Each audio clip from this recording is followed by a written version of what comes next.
Use the Dropdown feature to create Dropdown navigation menus on your site.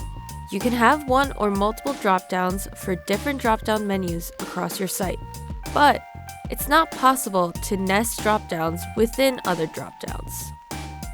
To get started, navigate to the Pages panel and click the plus icon, and select Dropdown. Create a name for the dropdown menu to display in the navigation. To add a new page to the dropdown, click Add Page below the dropdown. To add content existing in the dropdown menu, drag and drop in the space below the dropdown.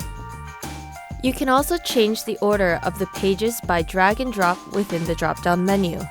You can see the pages appear when you hover over the dropdown name. Your header style color will also change the color of the dropdown menu.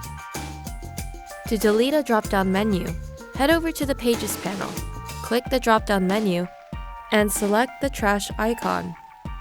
Please let us know if you have any further questions. We're always here to help.